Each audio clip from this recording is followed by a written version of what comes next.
नमस्कार, सुप्रभात राजस्थान। आप सभी के साथ मैं हूं ममता तिवारी।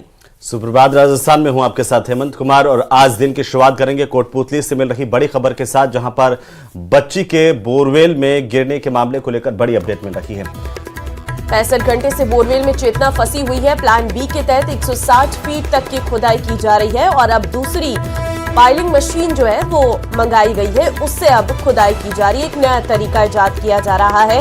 उत्तराखंड से इस टीम को बुलाया गया है और यहाँ पर बच्चे के बोरवेल में गिरने का ये पूरा मामला है। 65 घंटे हो गए हैं लेकिन अभी भी चेतना बोरवेल में ही फंसी हुई है। कई तरीके आजमाए गए लेकिन अभी तक कोई भी सफलता मिलती हुई नजर नहीं आ रही है। बोरवेल में घिरे बच्ची को निकालने के लिए राजस्थान का संभवतः यह सबसे लंबा रेस्क्यू ऑपरेशन, जहां पर शुरुआत से ही जो रेस्क्यू टीम है वो प्लान ए और प्लान बी के बीच फंसी रही। घंटे दर घंटे बीतते जा रहे हैं। लोगों के सवाल लगातार आ रहे हैं कि आखिरकार चेतना बोरवेल से कब बाहर निकाली जा सकेंगी। और अब एक दूसरी पाइलिंग मशीन बाहर से मंगवाई गई है जिससे खुदाई शुरू की गई है। काफी टिपिकल होगा रेस्क्यू टीम के लिए भी इस बच्ची को निकालना। ज्यादा जानकारी के साथ हमारे सहयोगी हीरालाल मौजूद है कोटपूतली के उस जगह पर जहां पर ये रेस्क्यू ऑपरेशन चलाया जा रहा है। लगातार पल पल की अपडेट हीरालाल पहुंचाते रहे हैं। सीधा हीरालाल का रुख कर लेते हैं। हीरालाल, अभी की अपडेट क्या है? सबका सवाल तो यही है कि चेतना को कब तक बाहर निकाला जा सकेगा?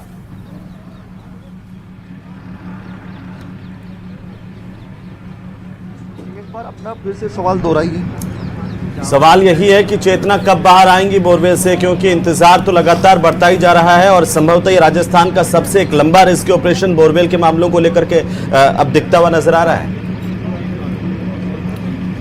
जी बिल्कुल, देखिए 65 घंटे से ज़्यादा का समय बीत चुका है। लगातार प्रशासन द्वारा जो रेस्क्यू किया जा रहा था, क्योंकि 23 दिसंबर की दोपहर को ये बच्ची दोपहर 2 बजे के लगभग ये बच्ची बोरवेल में गिरी थी।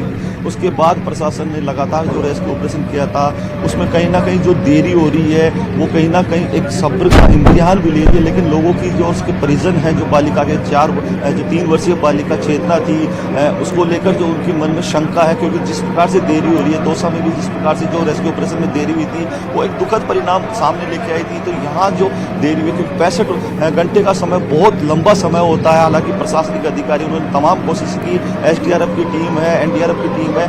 अब फिलहाल जो देर रात को जो रेड माइनर टीम उत्तराखंड से है उसको भी बुलाया गया है। मैं तस्वीरों में दिखाना चाहूँगा ये जो प्लान बी को जो एग्जीक्यूट देर रात से किया जा रहा है, क्योंकि पहले वाली जो मशीन है 150 फीट तक की जो उसकी खुदाई करने की क्षमता थी उसको बदला गया है, क्योंकि 150 फीट पे जाके पथरीली जमीन आ गई थी, वहाँ पत्थर के टुकड़े निकलना शुरू हो गए थे। उससे ज़्यादा पहले वाली जो मशीन की क्षमता थी वो उससे ज़्यादा खुदाई नहीं कर सकती थी। इसके बाद जो बैकअप के रूप में एक दूसरी पाइलिंग मशीन यहाँ बुलाई गई थी, उसको काम में लिया जा रहा है। देर रात से ये पाइलिंग मशीन यहाँ पहुँची है और अब इस मशीन के द्वारा 10 फीट से ज़्यादा की खुदाई अब हो चुकी है। कह सकते हैं कि 163 फीट पे जो बच्ची फंसी हुई है उसको निकालने के लिए अब 10 से 15 फीट की खुदाई इस मशीन के द्वारा और किया जाएगा। उसके बाद जो रेड माइनर टीम है, जो एसडीआरएफ की टीम के सदस्य हैं, एनडीआरएफ की टीम के सदस्य हैं, उनके द्वारा मैनुअल एक 8 से 10 फीट की एक होल बनाया जाएगा, एक सुरंग बनाया जाएगा जो 163 फीट की गहराई के बाद जो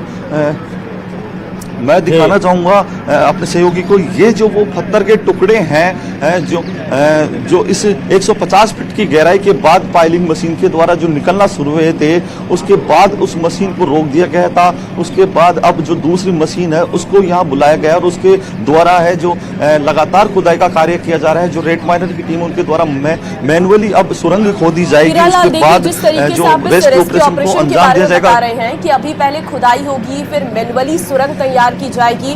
क्या माने कितना समय लग जाएगा इन सब चीजों में?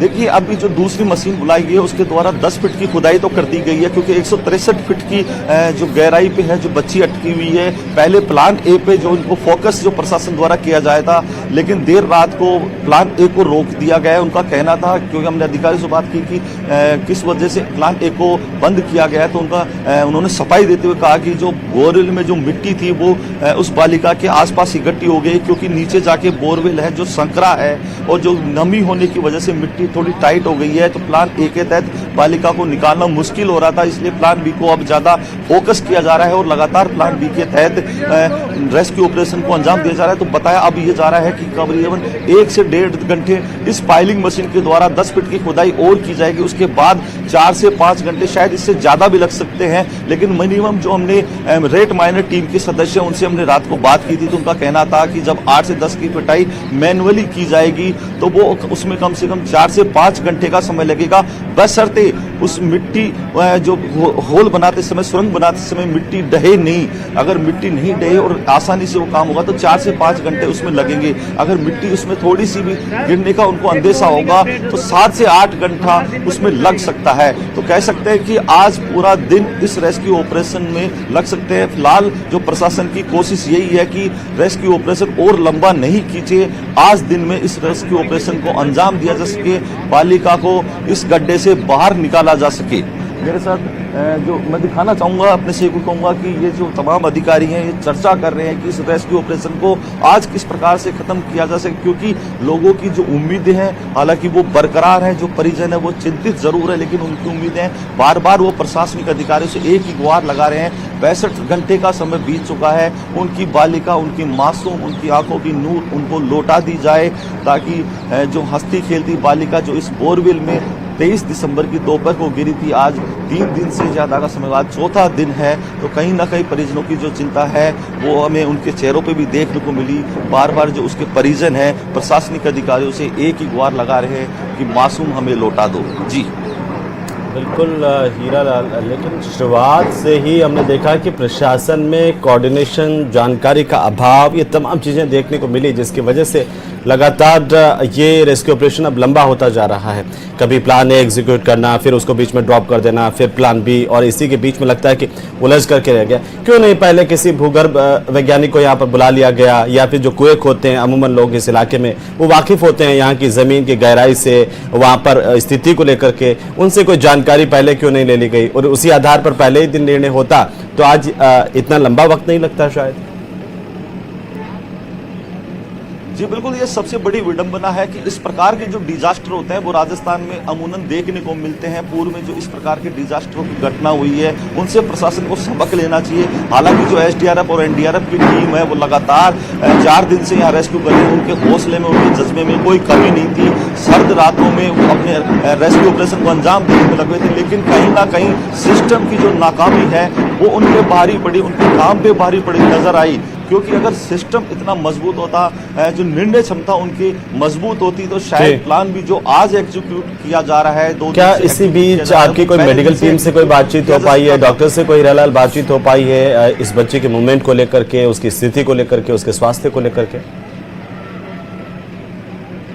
जी, हमने मेडिकल टीम के अधिकारियों से बात करने की कोशिश की। उनका कहना है कि मेडिकल जो बच्ची की मूवमेंट है पिछले 2 दिन से मूवमेंट नहीं दिखाई दे रही, क्योंकि बच्ची के जो जिस जगह 163 फीट की गहराई पे बच्ची फंसी हुई है उसके ऊपर नमी होने की वजह से जो गीली मिट्टी थी वो जम चुकी है, तो जो सीसीटीवी कैमरा है वहाँ तक नहीं पहुँच पा रहा, तो इस वजह से बच्ची का मूवमेंट देखने को नहीं मिलता। हो सकता है बच्ची अनकॉन्शियस हो, इस वजह से उसकी आवाज़ भी नहीं आ रही हो, लेकिन लगातार उस बच्ची को ऑक्सीजन पाइपों के जरिए मेडिकल टीम द्वारा पहुंचाने का कार्य लगातार जारी है। जी बिल्कुल हीरालाल, एनडीआरएफ के जो सदस्य हैं वो हमारे साथ बात करने के लिए मौजूद हैं। सर, कितना समय और लगेगा, क्योंकि प्लान भी एग्जीक्यूट आपने देर रात से जो दूसरी मशीन लगाई है, अभी वर्जन दे रहे हैं, उससे डाल लेते हैं। सर, क्या पूरी स्थिति है, क्या ऑपरेशन हम आगे तीव्रता पे लाएंगे? अभी पाइलिंग मशीन जो है डिगिंग कर रही है और 160 फीट तक डिगिंग हो चुकी है। ये बोरवेल जो है 11 इंची का बोरवेल जो है 165 फीट तक है, उसके नीचे जो है 7-7.25 इंची का बोरवेल है। तो अब इसको हम 170 फीट जो है खुदवाएंगे। जैसे 170 फीट खुदाई हो जाएगी उसके बाद पाइलिंग मशीन से इसकी केसिंग करवाएंगे। जो अब 165 फीट इसका बॉटम है जहां इसका 11 इंची का बोर है, तो उस लेवल पे पैरेलल डिगिंग करवाएंगे। तो हॉरिजॉन्टल अभी 160 हुई है, 170 जैसे हो जाएगी, उसके बाद जो है 165 पे अप्रोच करवाएंगे हॉरिजॉन्टल, और उस अप्रोच को मैनुअली अप्रोच होगी। जैसे हम 1 फीट खोद लेंगे उसमें फिर केसिंग करवाएंगे, फिर सेकंड जो 1 फीट खोद लेंगे उसमें केसिंग करवाएंगे, वो मैनुअली होगा, हमारे रेस्क्यूअर्स उतारेंगे और उसके बाद जो है कार्रवाई चलती है।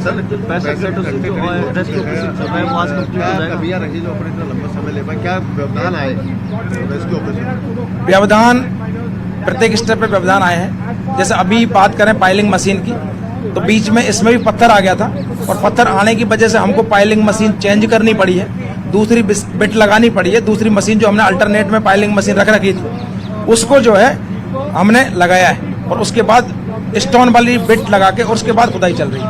अब क्या मान सकते हैं परिजन की, अब कब तक बच्ची को आप उनके स्कूल कर पाएंगे? कितना टाइम लग जाएगा आपको? लगातार प्रयास जारी है, कहीं भी 1 मिनट गंवाए कोशिश कंटिन्यू है। हाँ, आज उम्मीद है कि आज जो है 160 फीट तक खुदाई हो चुकी है, 170 फीट तक खुदाई हमको करवानी है।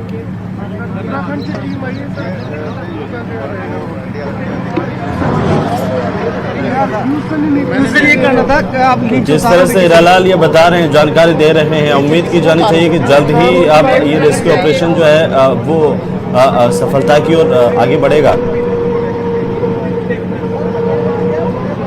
जी बिल्कुल, देखिए एनडीआरएफ के जो टीम के प्रभारी है, जो पिछले 3 दिन से यहाँ लगातार रेस्क्यू ऑपरेशन को अंजाम दे रहे हैं, योगेश कुमार, उनसे हमने बात की तो उनका कहना है कि उनकी कोशिश होगी कि आज दिन में ये रेस्क्यू ऑपरेशन कंप्लीट कर दिया जाए।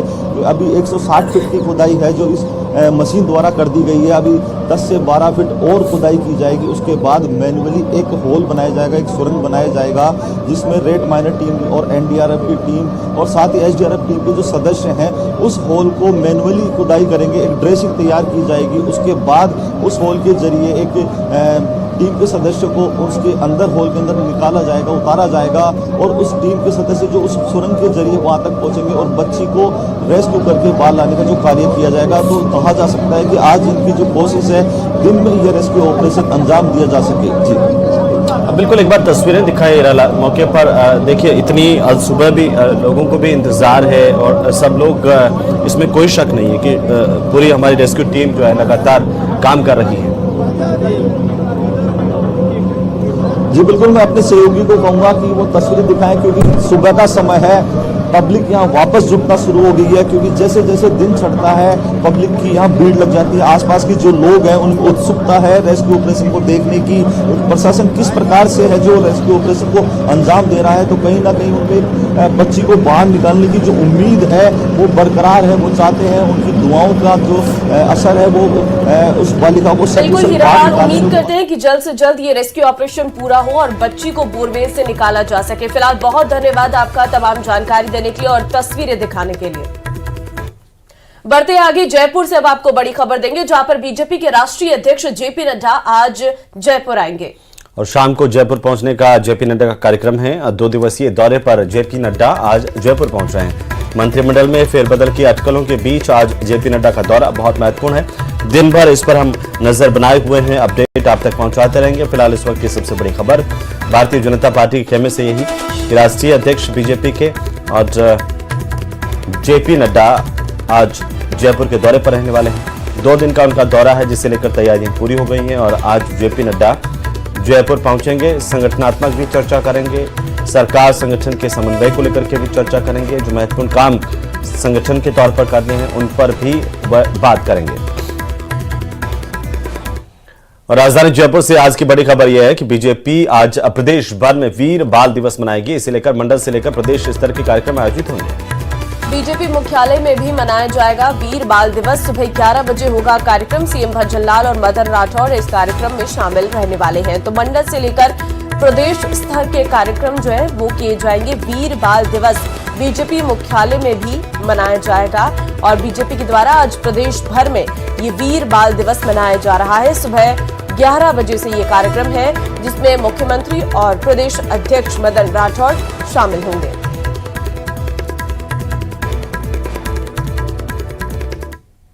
जयपुर से बड़ी खबर है, सीएम भजनलाल शर्मा लेंगे बैठक। सड़क दुर्घटना, ब्लैक स्पॉट्स को ठीक करने को लेकर ये बैठक ली जाएगी। तो दोपहर 1 बजे मुख्यमंत्री भजनलाल शर्मा ये बैठक लेंगे। महत्वपूर्ण बैठक है, जिसमें कई महत्वपूर्ण मसलों को लेकर चर्चा होगी, चाहे वो सड़क दुर्घटनाएं हो, ब्लैक स्पॉट्स हो, उनको ठीक करने को लेकर के भी वे अधिकारियों के साथ चर्चा करेंगे कि कैसे इससे निजात पाई जाए। दोपहर को 1 बजे मुख्यमंत्री ये बैठक लेंगे।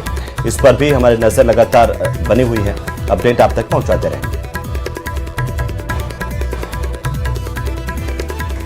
और बीकानेर बंद का आह्वान किया गया है। जिले में खेजड़ी की कटाई के विरोध में आज बीकानेर बंद का आह्वान किया गया है। पर्यावरण को बचाने की मुहिम के तहत पूरा बीकानेर बंद रखने का लोगों से आह्वान किया गया है। तो पर्यावरण बचाने की मुहिम के तहत रखा गया है ये बंद। अखिल भारतीय बिश्नोई महासभा ने किया है आह्वान और खेजड़ी की कटाई पके विरोध में पहले लगाया गया था धरना और सरकार से ट्री एक्ट बनाने की मांग की गई है। बंद को लेकर प्रशासन और पुलिस भी अलर्ट मोड पर है। कई संगठनों ने इस बंद को अपना समर्थन भी दिया है। खेजड़ी की कटाई के खिलाफ अब बिश्नोई समाज की तरफ से एक मुहिम शुरू की गई है और लोगों से भी ये मांग की गई कैसे खेजड़ी को बचाएं। तो ज्यादातर हिस्सों में चाहे वो सौर ऊर्जा के नाम पर प्राइवेटाइजेशन करने को लेकर के खेजड़ी की कटाई हो रही हो या फिर रोग से खेजड़ी नष्ट हो रही हो, इसे लेकर के लगातार आवाज उठती रही है। और आज पुलिस प्रशासन और बाकी एजेंसियां भी अलर्ट मोड पर हैं। इस बंद को देखते हुए कई संगठनों ने इस बंद को अपना समर्थन दिया है।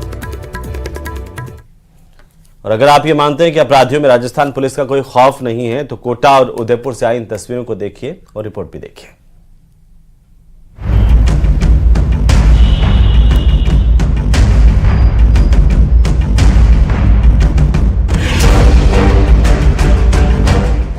कानून अपनी औकात बताने पर आ जाए तो अच्छों की हालत खराब हो जाती है। ऐसी ही 3 तस्वीरें आपकी टीवी स्क्रीन पर। पहली तस्वीर कोटा की है जहां पुलिस ने बदमाशों का जुलूस निकाला, तो दूसरी और तीसरी तस्वीर लेक सिटी उदयपुर की है। जुर्म की दुनिया में अपना सिक्का चलाने की हसरत रखने वाले कानून का हल्का प्रहार भी नहीं झेल पाए। देखते ही देखते बेबसी का इश्तिहार बनकर रह गए। आगे आगे पुलिस और पीछे पीछे बदमाश, दोनों की बॉडी लैंग्वेज का फर्क देखिए। सचमुच बदमाश चाहे जितनी अकड़ रखें, कानून का हाथ पड़ते ही सारी अकड़, सारी हेकड़ी हवा हो जाती है। सिर झुकाए इन तीनों अपराधियों को देखकर यकीन करना मुश्किल है कि इन तीनों ने कभी कानून को आंख दिखाने की हिमाकत भी की होगी। बहरहाल सुकेत थाना पुलिस ने मारपीट और लूटपाट के आरोप में इन तीनों का जुलूस निकाला। तीनों बदमाशों को पैदल ही चक्कर लगवाए ताकि अपराध की राह पर चलने वाले इस रास्ते का अंजाम देख सके। उदयपुर की गोगुंदा पुलिस ने 3 शातिर चोरों का जुलूस निकाला। थाने से शुरू किया गया जुलूस 4 भुजानाथ मंदिर जाकर खत्म हुआ। चोरों के जुलूस को देखने के लिए काफी ग्रामीण भी जुटे थे। वैसे थानाधिकारी ने इसे मौका तस्दीक की कार्रवाई की। ये मानवाधिकार के पूरे नियमों को ध्यान में रखते हुए जी, क्योंकि गाड़ी ऑफलाइन थी और मौका तस्दीक की कार्रवाई की जानी थी, इसलिए गलियां सकड़ी है काफी, तो उसी आधार पे आज उनको बाजार में से पैदल ही लेके आए। तीनों आरोपियों ने 12 दिन पहले ही मंदिर से रुपयों से भरी दान पेटी चुराई थी। पुलिस के मुताबिक बदमाशों से पूछताछ में और वारदात खुलने की संभावना है। और अब 30 सेकंड के सीसीटीवी फुटेज को देखिए जिससे खाकी का इकबाल बुलंद हो रहा है। सबसे पहले ब्लू जीन्स और ब्लैक शर्ट में खड़े इस बदहवास शख्स को देखिए। पुलिस रिकॉर्ड में यह हिस्ट्री शीटर के तौर पर दर्ज है। नाम है राहुल गुर्जर। चेहरे पर पसरी लाचारी देखकर यकीन नहीं होता ना कि कल तक ये कानून को जेब में लिए घूमता होगा। ये देखिए कैसे पुलिस के अफसर को देखते ही हिस्ट्री शीटर उसके पांव में गिर पड़ता है। मिली जानकारी के मुताबिक सीआई और team history sheeter Rahul Gurjar को मौका तस्दीक के लिए चित्रकूट नगर स्थित उस होटल में गई थी जहां राहुल ने अपने साथियों के साथ थाईलैंड की युवती को गोली मारी थी। मतलब साफ है, अगर पुलिस चाह ले तो अपराधियों की एक न चलेगी। अपराधियों में खौफ और आमजन में विश्वास कायम होते देर नहीं लगेगी।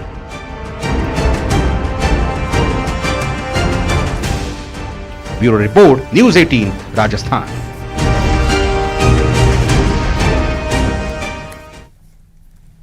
और चलिए अब आपको मौसम से जुड़ी बड़ी खबर देते हैं। आज से प्रदेश में पश्चिमी विक्षोभ सक्रिय होने के आसार हैं। 18 जिलों में येलो अलर्ट जारी किया गया है। तो देखिए जैसे ही पश्चिमी विक्षोभ सक्रिय होगा, मेघ गर्जना के साथ हल्की बारिश के आसार भी जताए गए हैं। उदयपुर, अजमेर, कोटा, जयपुर, भरतपुर और बीकानेर संभागों में हल्के से मध्यम बारिश की संभावना है मौसम विभाग की ओर से व्यक्त की गई है।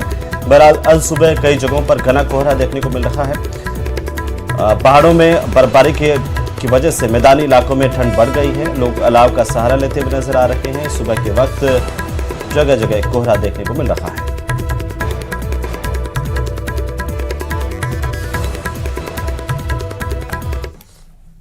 तो वहीं कोटा महोत्सव में चंबल रिवर फ्रंट के शौर्य घाट पर डोरिया फैशन शो का आयोजन किया गया, जिसमें कोटा डोरिया जरी साड़ियां और कोटा डोरिया से निर्मित लहंगों के साथ ही स्कर्ट्स, डोरिया विद लहरिया, डोरिया वेस्टर्न ड्रेसेस और किड्स फ्रॉक शामिल थे। और इन परिधानों को संस्थान के मॉडलों ने रैंप पर प्रस्तुत कर दर्शकों का दिल जीत लिया। कार्यक्रम में किड शो और कोटा क्वीन प्रतियोगिता भी आयोजित की गई, जिसमें बच्चों से लेकर हर उम्र की महिलाओं ने अपनी प्रतिभा का प्रदर्शन किया। ये शो कोटा डोरिया को राष्ट्रीय और अंतर्राष्ट्रीय पहचान दिलाने की दिशा में एक महत्वपूर्ण कदम माना जा रहा है। कोटा महोत्सव पहली बार कोटा टेक्नोलॉजी की डायरेक्टर पूजा राजवंशी जी को एक बार जोरदार